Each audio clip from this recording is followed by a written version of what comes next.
हाँ देखिए, two long cylindrical conductors are arrange as shown in the figure. In the shaded portion, the equal current flows in the wires in opposite direction. Shaded portion में पूरे में uniform current है. ये shaded portion है तो इस पूरे में डॉट करंट बाहर की तरफ आ रहा है, इसमें क्रॉस करंट आ रहा है, तो यहाँ पर कुछ भी नहीं है, करंट को कैंसिल आउट हो गया था. ठीक है, तो यहाँ पर कुछ नहीं है करंट. तो in the shaded portion equal current in the wires in the opposite direction flow कर रहा है. करंट डेंसिटी जेड बना रखा है, एक्स ये वाई जेड ये.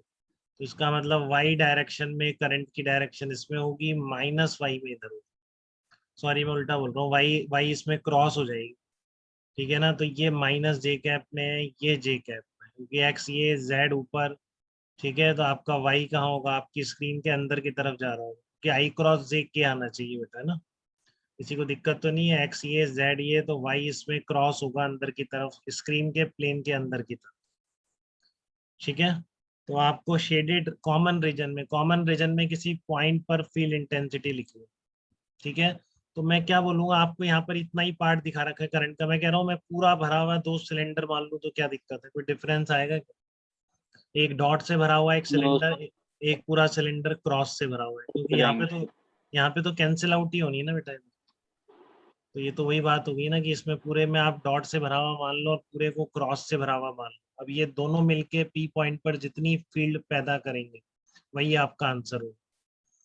तो ये जे कांस्टेंट वाले वायर हो गए यूनिफॉर्म जे वाले, तो आपको इनके कारण लिखना आता है एक्सिस से आर वेक्टर डिस्टेंस या आर वेक्टर पोजीशन वेक्टर पे.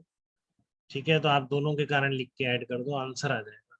ठीक है, तो शेडेड पोर्शन में कॉमन जो पोर्शन है इसमें किसी पॉइंट पी पर आपको फील्ड इंटेंसिटी लिखनी है. तो कैसे लिखोगे, two long cylindrical conductors are arranged as shown in the figure. In the shaded portion equal current flows in the wires in opposite direction, जिसमें करंट डेंसिटी J बताई जा रही है. तो कॉमन रीजन में फील्ड लिखना है, तो क्या लिखोगे आप, assuming cylinders to be completely occupied. क्या लिखोगे इसमें, assuming cylinder to be completely occupied by the current. ठीक है, no extra current is added in by this manner. ठीक है, तो इस तरह से कोई एक्स्ट्रा करंट तो आपने ऐड करी नहीं, तो आंसर चेंज रहने चाहिए. तो इसलिए नेट फील्ड पी पर क्या होगा, इस पूरे सिलेंडर के कारण प्लस इस पूरे सिलेंडर के कारण. और पूरे सिलेंडर्स के कारण फील्ड इंटेंसिटी के एक्सप्रेशन आपको आते हैं. ये कितना हो जाएगा, जे vector cross C one P vector plus ये बी टू कितना हो जाएगा, म्यू नॉट. देखो अब आपने इसको जे वेक्टर बोल दिया अगर, तो फिर ये माइनस जे वेक्टर है, ये ध्यान रखें. ठीक है ना, क्योंकि बिल्कुल आइडेंटिकल सिलेंडर है, आइडेंटिकल करंट डेंसिटी है. Long cylindrical in the shaded portion current flows in the current density दोनों में जेड जे बता रहे हैं, आर दोनों की रेडियस है. तो इसमें अगर आप जे वेक्टर बोल रहे हो तो इसमें माइनस जे वेक्टर बोला जाए. तो फार्मूला वही है इसके लिए भी, mu naught J vector cross R vector, but J vector की जगह में माइनस जे वेक्टर लिखो. ठीक है ना, क्योंकि इसका अगर जे वेक्टर है तो इसका माइनस जे वेक्टर बोला जा सकता है current density. Cross C to P vector divided by two, तो ये आ जाएगा. अब क्या लिखो इसमें, वो लिख दो इसको C one P vector minus C to P vector, तो फिर से minus C to P vector बन जाएगा P C two vector.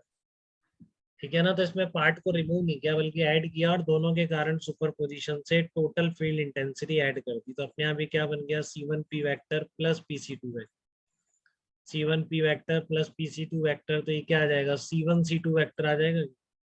Mu naught J vector cross C one C two vector by two. अब सी वन सी टू कितना दे रखा है, D दे रखा है. तो और जे वेक्टर कितना है, जी सी वन सी टू वैक्टर के परपेंडिकुलर है, तो जे सी वन सी टू साइन 90, तो मैग्नीट्यूड आ जाएगा mu naught J D by two. और डायरेक्शन आप देख लो, इसको आपने जे वेक्टर बोला था सी वन सी टू वैक्टर, तो अब इस डायरेक्शन में. ठीक है ना, पूरे में फील्ड क्या रहेगी, C one C two line joining के परपेंडिकुलर ऊपर की तरफ यूनिफॉर्म फील्ड रहेगा इस कॉमन रीजन.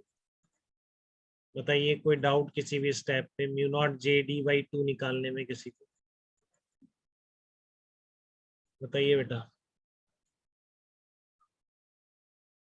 अरे यार ध्रुव नहीं आया क्या, ध्रुव हो क्या आप क्लास में? सर डिस्टेंस करना उससे आवाज कट गई, आपको दोबारा बोलो.